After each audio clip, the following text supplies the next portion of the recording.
Olá pessoal, esse vídeo vai trazer um breve resumo sobre a independência do Brasil. Então, antes de nós vermos diretamente o conteúdo assim sobre a independência, o importante é buscar algumas causas então, né, da independência, e foram várias, né? Então aí nós podemos destacar o desentendimento entre os deputados portugueses e brasileiros nas Cortes de Lisboa, né? A vontade da elite econômica brasileira em acabar com o monopólio comercial português, que era a ideia, né, do pacto colonial, e as ideias iluministas, né, a respeito da liberdade dos povos. Então, essas são as principais causas aí, né? Então, o processo de independência do Brasil, ele também é distinto das demais colônias da América, porque aqui, né, a família real portuguesa ela ficou instalada de 1808 a 1820. Então, com isso tornando diferente a luta dos demais territórios aí da América, né? Então, vamos dar uma olhada aí como é que isso aconteceu, né? Tudo, então, até o processo do 7 de setembro, então. Então, no início do século XIX, parte da Europa estava então dominada pelas tropas do imperador dos franceses, né? O Napoleão Bonaparte. E seu principal inimigo era a Inglaterra. Em 1806, então, o imperador decretou o bloqueio continental, que obrigava todas as nações da Europa a fecharem seus portos ao comércio inglês, né, aos produtos industrializados ingleses.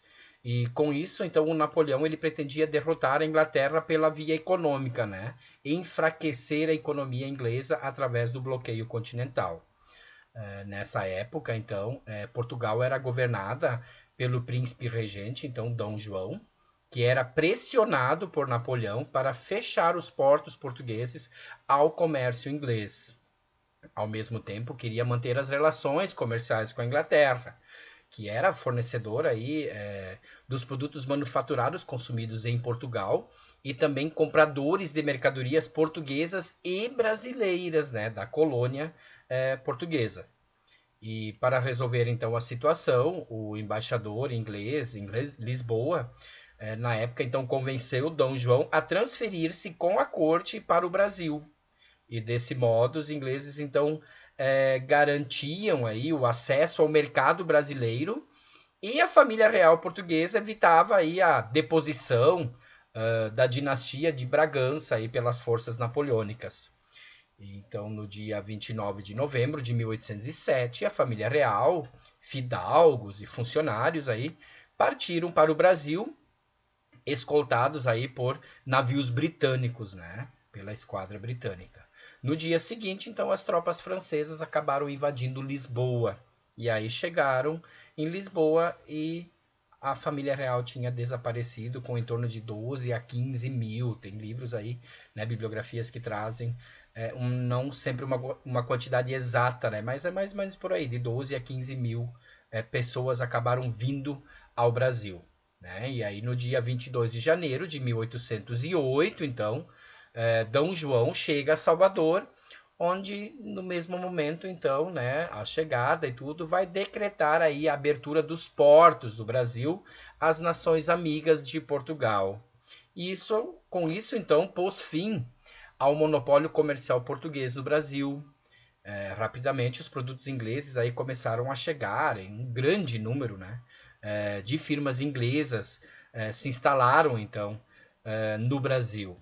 Em sua estadia aí na capital baiana, Dom João também vai fundar a Escola de Cirurgia da Bahia, né? O equivalente às atuais faculdades de medicina, né?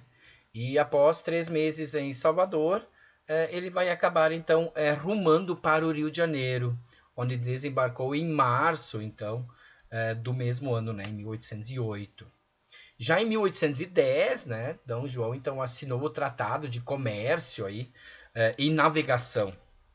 E entre outros atos, né, estabelecia então esse tratado aí do comércio e navegação estabelecia taxas aí de importação. Então colocava os produtos ingleses com uma taxa de 15%, né, enquanto que Portugal pagava 16% e qualquer outra nação então em torno de 24%.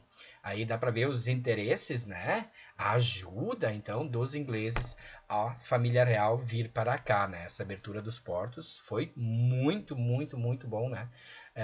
Para as nações amigas, né? Principalmente os ingleses, que era o grande amigo aí. Em 1815 já então, né? Após a derrota definitiva então de Napoleão Bonaparte, aí as potências europeias reuniram-se então no Congresso de Viena. E o objetivo então era restaurar na Europa um regime absolutista aí, anterior à Revolução Francesa. Tá? Então a gente percebe aí que não vai dar muito certo, né? Porque depois aí as monarquias absolutistas, né, elas acabam caindo uma atrás da outra. Para então obter o reconhecimento da dinastia de Bragança, né, e o direito de participar desse congresso, então, em 16 de dezembro de 1815, D. João vai elevar o Brasil então ao Reino Unido de Portugal e Algarves. E assim o Brasil, né, com isso, então, deixava de ser uma colônia e passou a ter o mesmo status político de Portugal. E isso significava participar da política do reino, né, enviando deputados às cortes de Lisboa. Então era um passo importante aí para a emancipação política do território. Né? Então começa a dar uma abertura. Né? No entanto, né, com isso, nem todos estavam satisfeitos com o governo de Dom João VI. No Brasil, né, várias províncias aí brasileiras sentiam-se abandonadas e viam aí que as melhoras só beneficiavam a capital. E dessa maneira, então, em Recife, no atual estado de Pernambuco, né, está lá uma revolta que pretendia fundar outro país, chamado, então, Confederação do Equador. E a resposta de D. João VI, né, foi imediata, né, e o movimento foi severamente reprimido, né. E também não podemos deixar de destacar, né, que desde a vinda da família real para o Brasil, Portugal estava à beira do caos, né? Além de uma grave crise econômica e do descontentamento popular, né? O sistema político era marcado pela tirania, né? Do comandante inglês que governava o país. Então tudo isso levou os portugueses a aderirem aí ao movimento revolucionário que teve início na cidade do Porto em 24 de agosto de 1820. Essa revolução então liberal do Porto, ela pretendia derrubar aí a administração inglesa, né, recolonizar o Brasil, promover a volta do Dom João VI então para Portugal e elaborar uma constituição. Diante desses então acontecimentos, né, no dia 7 de março de 1821, Dom João VI anunciou sua partida, com medo, né, de perder o trono. Então, no entanto, deixa no Brasil seu filho mais velho, né, e herdeiro do trono, então Dom Pedro, né, fazendo regente do Brasil. E no dia 26 de abril de 21, então, o Dom João VI parte para Portugal com a rainha Carlota Joaquina, o príncipe Dom Miguel e as suas filhas, né? E o novo regente, então, aqui ficando no Brasil, né, o Dom Pedro, que era um rapaz moço, né, apenas 23 anos, várias medidas das cortes de Lisboa, então, buscaram diminuir o poder do príncipe regente e, desse modo, por fim, a autonomia do Brasil, né, a assistência das cortes aí, para que, então, Dom Pedro voltasse a Portugal, despertou aí atitudes de resistência no Brasil. No dia 9 de janeiro de 1822, aí foi entregue ao príncipe regente então uma petição com milhares de assinaturas, né, solicitando que não abandonasse o território brasileiro, tá? E aí, cedendo às pressões então populares, né, aqui na colônia,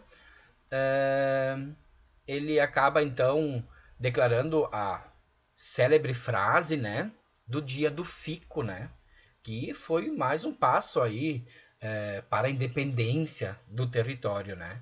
Então, e a célebre frase então do dia do fico como é para o bem de todos e felicidade geral da nação, estou pronto. Diga ao povo que fico. Né? Mas, no entanto, em algumas províncias brasileiras, os partidários dos portugueses não eram favoráveis ao governo do Dom Pedro. Né? Então, os acontecimentos desencadeavam uma crise no governo e nos ministros portugueses aí. Né? E muitos desses ministros acabaram se demitindo. E aí o príncipe então formou um novo ministério sob a liderança de José Bonifácio, que até então era vice-presidente aí da Junta Governativa de São Paulo. No mês de maio, com isso então o governo brasileiro estabelecia que as determinações vindas de Portugal só poderiam ser acatadas após a aprovação de Dom Pedro. E enquanto isso na Bahia, né?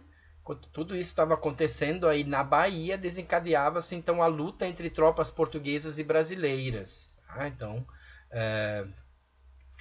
por sua vez, então as cortes em Portugal vão tomar algumas medidas, como por exemplo, né, declaro ilegítima a Assembleia Constituinte Reunida do Brasil, o governo do príncipe regente foi declarado ilegal, o príncipe então deveria regressar imediatamente a Portugal. E diante então da atitude da metrópole, o movimento pela separação ganhava cada vez mais adeptos, né? E com esse apoio, então Dom Pedro resolveu partir para a província de São Paulo, a fim de garantir apoio aí dos líderes locais, né? E até para amenizar aí os ânimos, né? Porque muitos desses líderes aí locais tinham medo de um levante popular e eles pudessem perder o domínio, né, social, né, esse domínio político sobre as massas aí da época. Então, a princesa Dona Leopoldina seria regente durante a ausência do marido.